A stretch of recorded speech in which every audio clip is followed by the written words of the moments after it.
We're going to be reading today in Matthew chapter 12, verses 46 through 50, and chapter 16, verse 18. So you can follow along in your Bibles. The words will be up on the screen, or you can look at them, follow along in the back. We also have some in the back if you don't have your own, and that will be a gift to you. So if you all could stand as we read.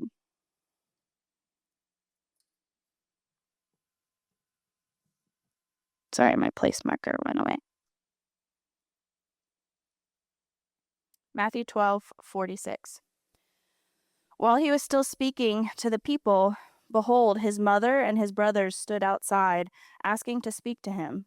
But he replied to the man who told him, "Who is my mother, and who are my brothers?" And stretching out his hand toward his disciples, he said, "Here are my mother and my brothers.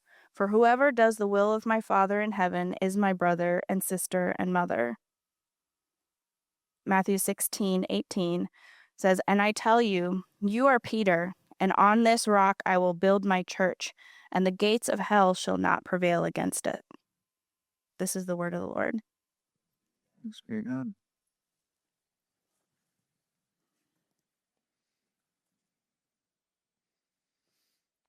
Thanks so much, Kaylee.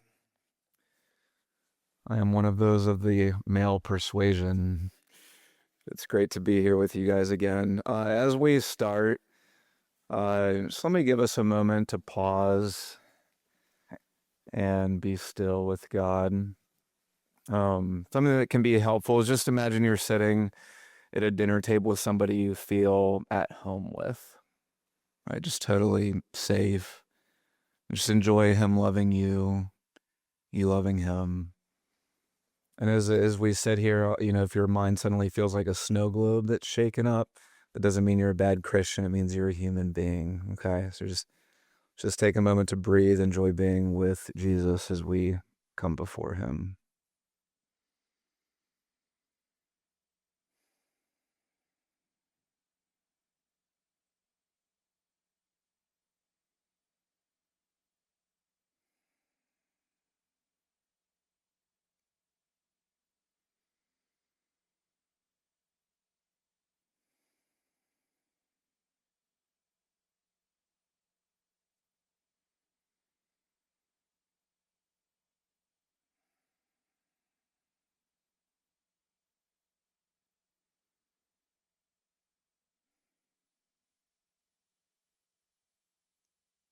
Thank you, Jesus.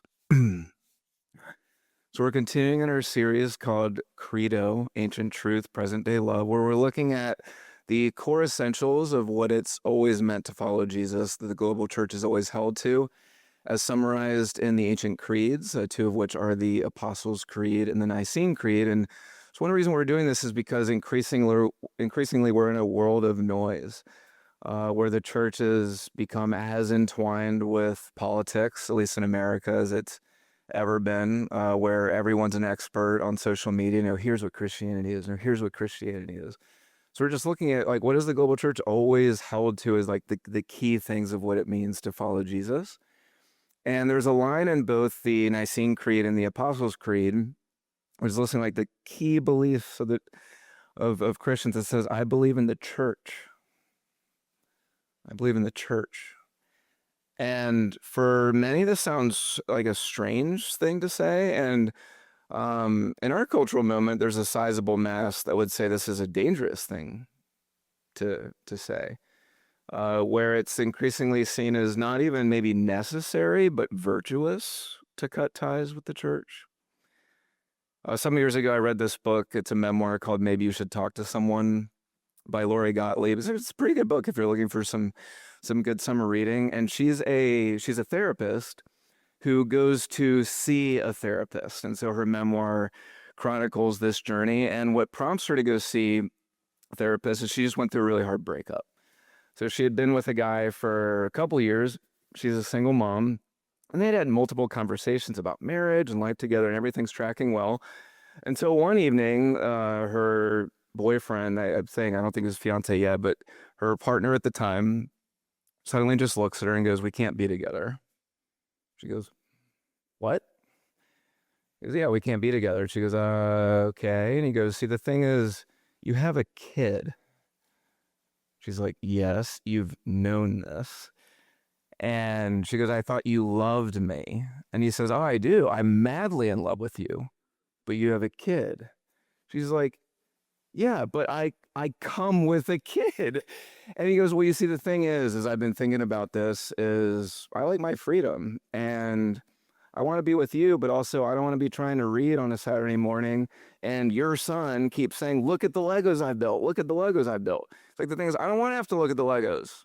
I just want to read my book. And she's like, this is so absurd on so many levels. And he breaks up with her.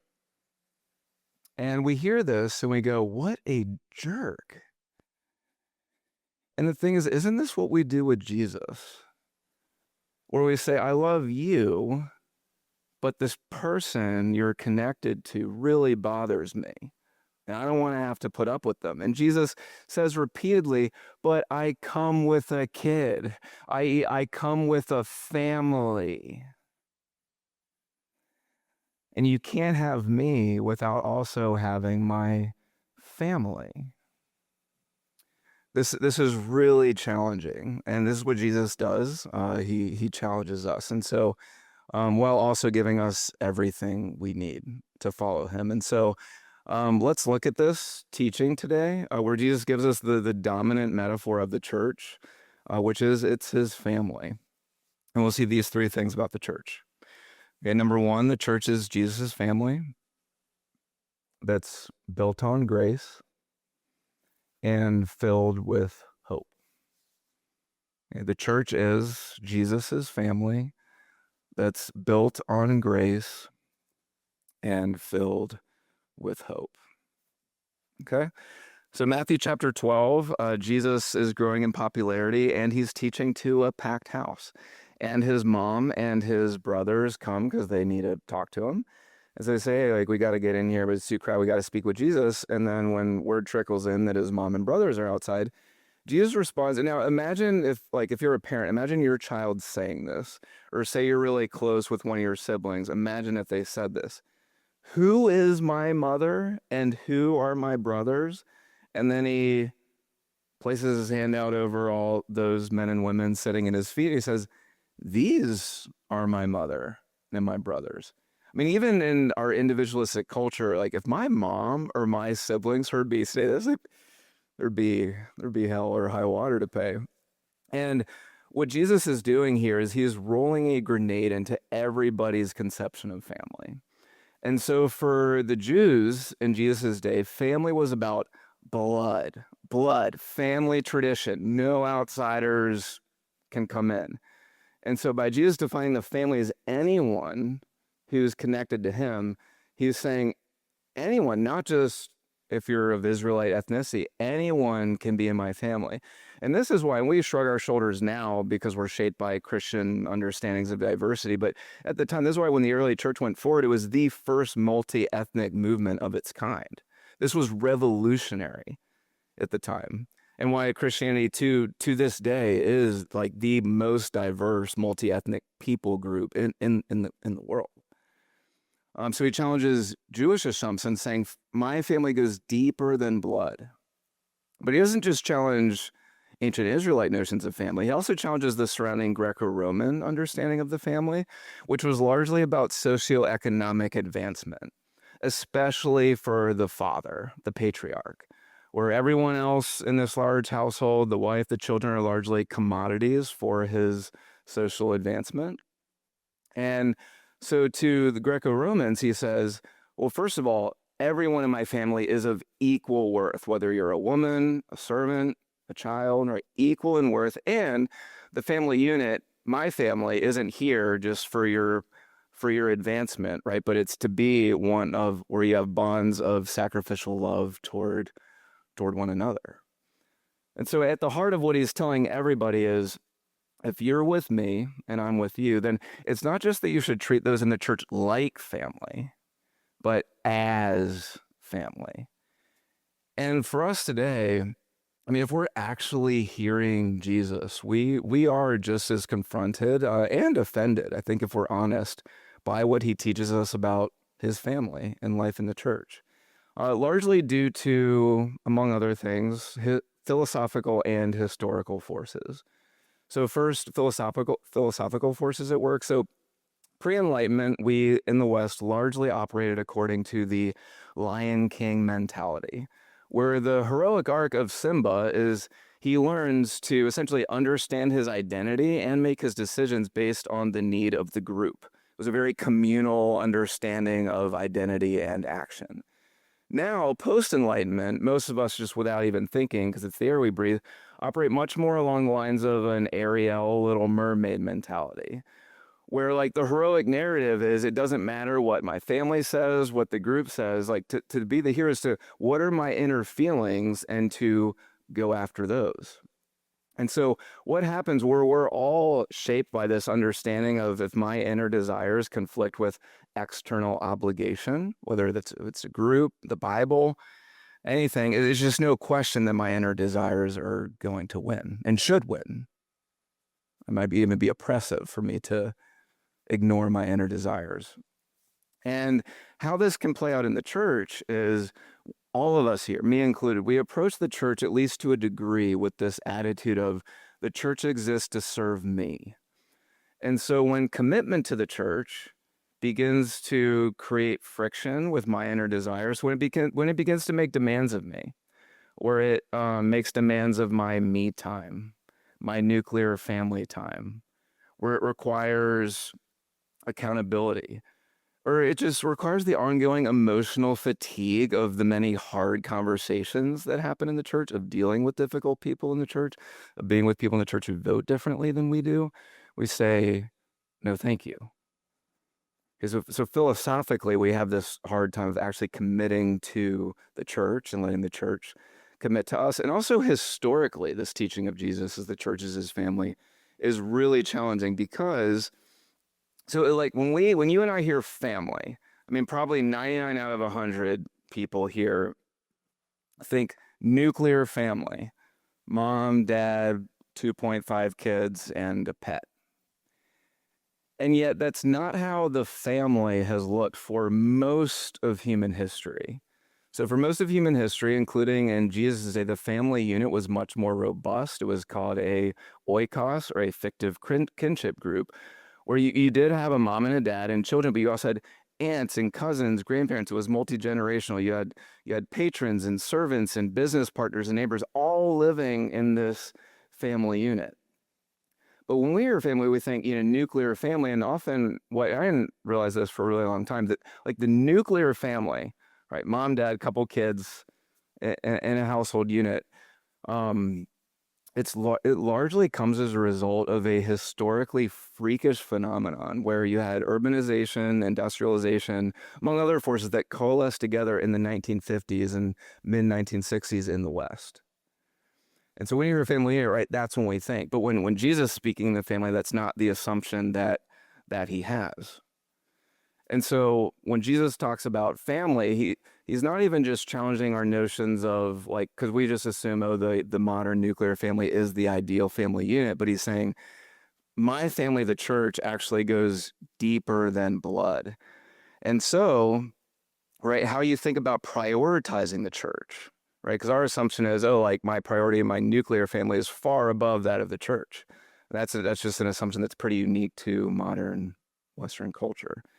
And so there are a number of applications we can draw here as we think about Jesus saying that the church is my family, and it goes deeper than blood. And just two things, we'll get into a specific at the end, but for now, just hopefully we even begin to have a different imagination as we view the church as the family of Jesus, right? How we think about viewing other people in the church, our place in the church, right? And then specifically, okay, as we think about how Jesus challenges individualistic or Greco-Roman understandings of the church, just there's this pervasive idea now where it's just like when I'm in a relationship with Jesus, it's about me and Jesus, like me and Jesus at a coffee shop table with one another.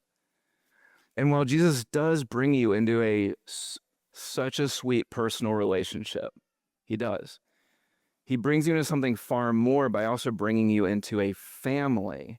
And so like the modern TikTok notion of I can follow Jesus without being in his church, it's a It's to follow a fictional Jesus.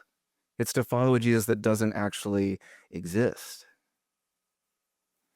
So it challenges our individualistic notions of following Jesus. And then when it comes to like how we think about family, or like nuclear family, church family, if you, and I know there's a number of you in here who do, like really prioritize blood family. To be clear, that is a good and biblical thing. And if you are married and have children, there must be a specific priority that you should have, right, for your spouse and for your children. And just because it's the culture we're in, where a lot of us we live with our nuclear family in the home, and the powerful force that creates for good and for bad with how we treat those in our home, we must have a specific priority, right, towards our spouse and children. And at the same time, we often place a gap between our nuclear family and the church family that's probably larger than how Jesus and the Bible talk about family, right? There's far more commands in the New Testament about loving with sacrificial love your brothers and sisters in the church than there are about husbands and wives. Jesus also makes the metaphor of the church loving each other as the relationship between him and his church. It's not just marriage, it's a picture of Christ and the church. It's also friendship and family in the church. And so, because most American families, how they tend to operate, the average is go to church 1 to 2 times a month, and then maybe a Bible study during the week. And then when you do go to church, it's like, let's jet home as quickly as possible after church to spend time with blood for the rest of the day. And so we just have to ask ourselves, is our model of discipleship more shaped by the American dream and that picture of a nuclear family for discipleship than it is for Jesus's model of discipleship, and how we love our spouse and our children while also giving way more time and presence to those in our church than generally we tend to do, because Jesus calls us to something far more beautiful than how we just tend to naturally operate. If this is challenging, if this is rubbing against you, like, I don't know that this sounds right, that's actually a sign you're probably hearing Jesus. He's often so challenging because he is not of this world. Okay, so first point, the church is Jesus's family. Second, it's a family that's built on grace. Family that's built on grace. So notice when Jesus says, "Who's my mother?" and asks, "Who is my mother and who are my brothers?" and stretching out his hand toward his disciples, he says, "Here are my mother and my brothers, for whoever does the will of my Father in heaven is my brother and sister and mother." So this the language here for stretching out his hand is the same Greek word for placing his hand over his disciples. And he's saying, each of these people sitting at my feet is doing the will of my Father. And stretching out the hand over somebody, this was an idiom for blessing them. And this is fascinating that he says they're doing the will of my Father, because what are they doing? They're doing nothing but sitting there. All they're doing is sitting at Jesus' feet. And he's saying, each of these people here are closer than blood to me. And so what Jesus is doing here, he's not just blowing up our conceptions of family, but he's blowing up our understanding of who is worthy. Because for each of the people in this home, including the 12, are they going to be there for Jesus when he needs them during his trial and crucifixion? Most of them are going to betray him, deny him, or hide. And yet he says, each person here belongs to me. No matter how they're going to fail me, no matter how much pain they cause me, no matter how much pain they cause each other, because this is what Jesus comes to do. He comes to live. He comes to die on a cross. He comes to rise again, so that being in his family has zero to do with what you're bringing to the table. It has zero to do with what you did yesterday or last night. It has zero to do with what's going on in your thought life right now. It has zero to do with your family of origin. It has zero to do with how you vote, but it has everything to do with his grace, because his uniquely is a family that's built on grace. As John chapter 1 puts it, how we come into Jesus' family verse 12 and 13, but to all who did receive him, right? Not who obeyed the rules, right? Not who've lived squeaky clean lives. To all who received him, who believed in his name, he gave the right to become children of God, who were born not of blood, nor of the will of the flesh, nor of the will of man, but of God. So when you just simply come to Jesus with the ear of faith, even if what all that looks like is, I'm riddled with doubts and unbelief, help my belief. Jesus says, you belong to me, which this is such good news because, especially for those of you with painful histories, no matter what your story is about your family of origin, whether you came in through intention, through a happily married couple who planned to have you, whether you were an accident, whether you were adopted, whether you came into this world by rape, whether you were unwanted or wanted by your authority figure, whether you were born into a world that rejected you and has continued to reject you, or born into a world that received you and continued to receive you. And no matter your choices up to today, whether you feel trapped by events around you or trapped by your own decisions, Jesus, God, looks at anyone who would say otherwise and say, but I come with a kid. And Jesus says, this is my brother. This is my sister. And so if you have a problem with them, you have a problem with me. He says this about each of you and to you. And he's made a way so that you don't have to get yourself together to come in to him. All you need to do is just come and sit at his feet with the simplicity of a child. This is good news because it's a family built on grace. And because it's good news for you and for me, it's also good news for other people, for others who are in the same boat as we are,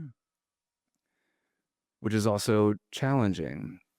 Because a question that's often asked, rightly so, is, why is the church filled with so many hypocrites? Why is the church filled with such political blindness?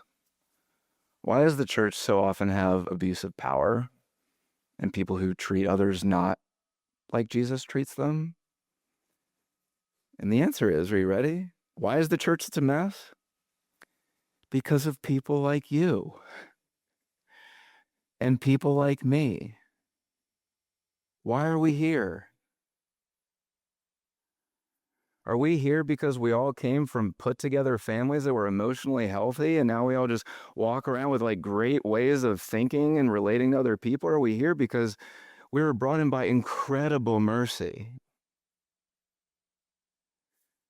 So the church it's not for those who think right politically all the time or think right about other things and always act in kind ways toward us and other people. It's for jacked up, broken people, often from very painful histories, who are in need of healing and hope. And they need a place where they can go and be told, there is somebody here who's willing to meet you where you are, not wait for you to get to some other place and give you the healing you need. And his name is Jesus.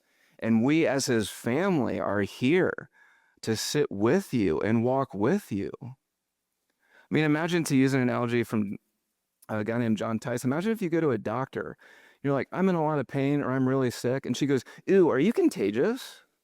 Like, am I going to get that broken leg? Am I going to get that cancer and pneumonia? No, and yet we do this to people in the church. Ooh, you think this way? You act this way?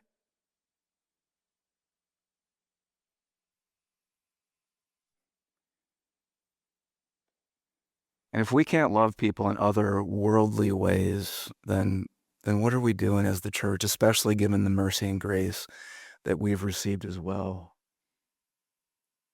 Because it's a family built on grace. And so this does not mean we minimize or overlook real faults and sins with people who follow Jesus, okay? Especially leaders in the church. It does not mean that. Jesus doesn't excuse it either.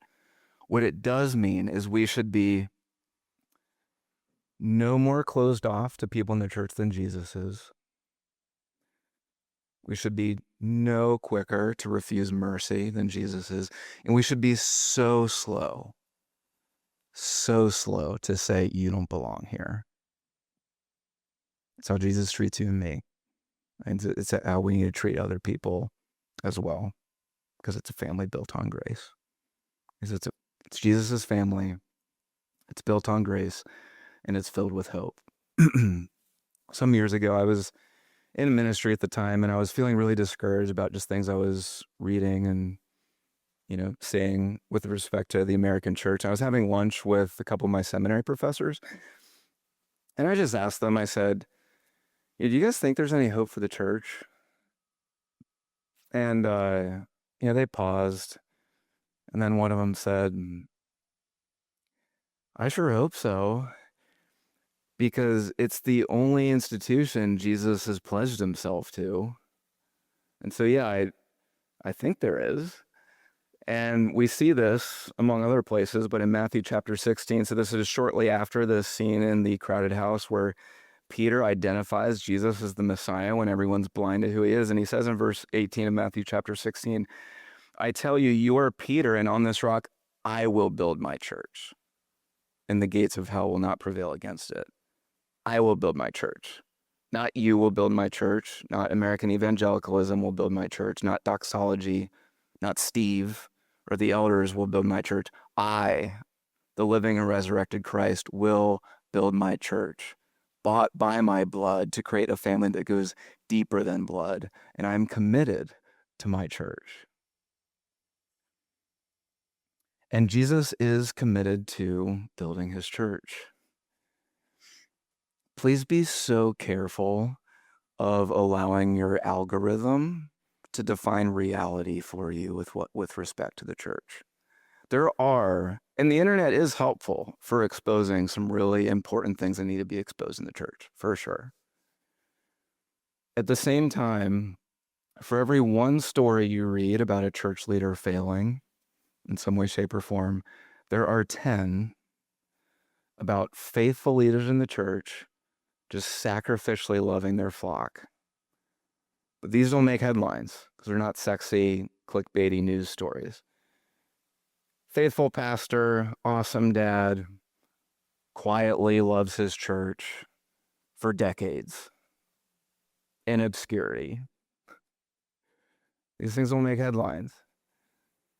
Hey, for every one story you have of a person in the church falling prey to political blindness and not loving other people well, there are 10 other stories of church members quietly driving to somebody who's suffering to sit next to them on their sofa because they just learned that their spouse cheated on them or that their loved one just got terminal cancer, and every kind of painful story in between. For every story of a disillusioned person leaving the church, there are 10, especially globally, and especially among Gen Z and Gen Alpha in the States, of people flocking to the church to experience the wonder of Jesus. These aren't the stories that the algorithm will feed us. Jesus is so committed to building his church. You know also how I know that Jesus is committed to building his church and so the church is filled with hope? The reason why I'm most convinced that Jesus is building his church, it's not because of stories that I dig up on the internet. You know what it is? I often think about how unfair it is that I get to stand up here most Sundays to walk through God's word with you guys, because what it means is most of you are robbed of getting to see what I see. You know what I see?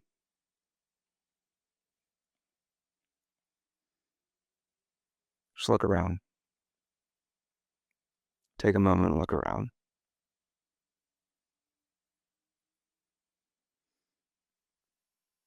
Keep it together, Steve. I mean this from the bottom of my soul.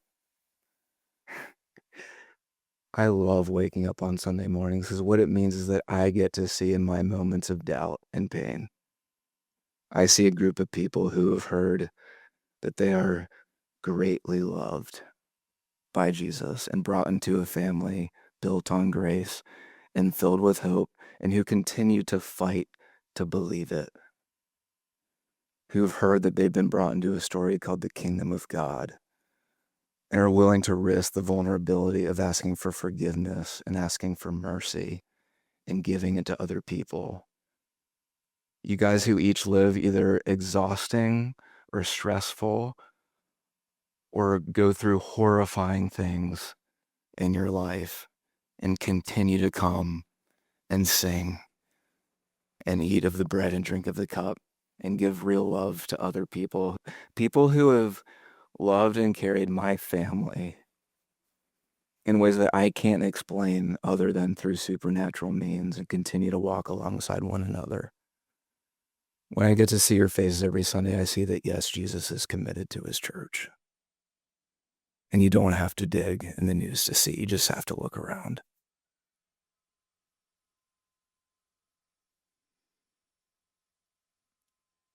So some closing applications. First is, I just hope we all begin to take a step toward seeing the church with new eyes. Yes, so many flaws, and yet one who Jesus is deeply committed to. And then second, as we think about if this really is a family that goes deeper than blood, right? Built on grace, filled with hope, like what's a way that we can practice what Jesus promises here? Well, of course, the implications are vast and many. Just a simple step is to think about what does a healthy family do that's built on grace and filled with hope? And what a biological family does that's built on grace and filled with hope, what they do is they share a lot of table meals together where there's honest conversation and they share their sorrows and lots of laughter.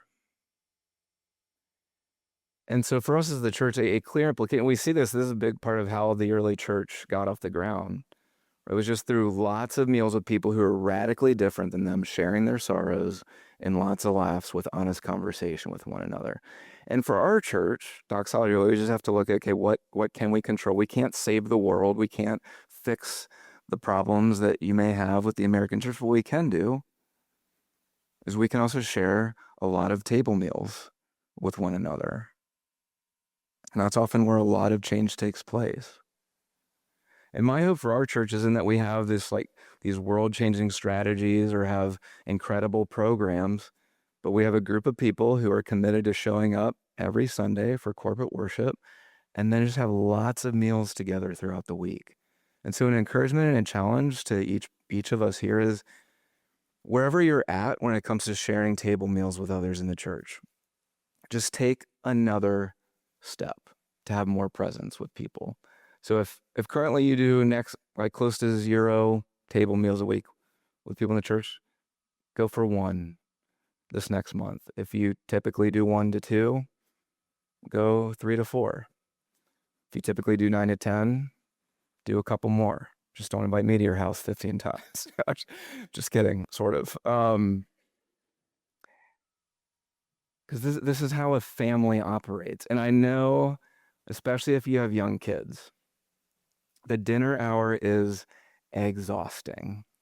And it seems to be the hour, at least in my house, where it's like that's the hour when Satan enters your home, if not into your children, or maybe just most of all yourself. If you're a parent of young kids, like you get this. Like, why is there been a spell in the worst way cast upon our home? And so often you can feel trapped. Like, I want to get together with you, but I'm too exhausted. Our home's a mess. My kids are just screaming the whole time. So how in the world is this I'm trying to get them to bed. Like, how is this going to be fun for anybody who comes? Guys, just take a deep breath. If you're in the young child phase, okay, yeah, no, are you going to be able to get out somewhere at 6 or 7 p.m. unless your last name is the Cons? Probably not. Okay, but just invite somebody into your house into the mess, because if you wait until you're white, until your life feels tidy and clean, you feel like you have a lot of energy again, you will be waiting probably your entire life to share a lot of table meals. So just invite someone or people into the mess. You don't need to clean your house. You don't need to cook something fancy. Just serve. You're already making food. So just make an extra portion. Okay, and for all, don't if you're here, right, maybe you don't have kids, maybe you do, don't wait for others to take the initiative. You take the initiative. Hey, can I come over this week? I love it when people say that to us. Hey, can we come over to your house this week? Love that. And as we do, right, just sharing lots of table meals with one another, And we'll continue to see Jesus do amazing things in a family built on grace and filled with hope. Let's pray.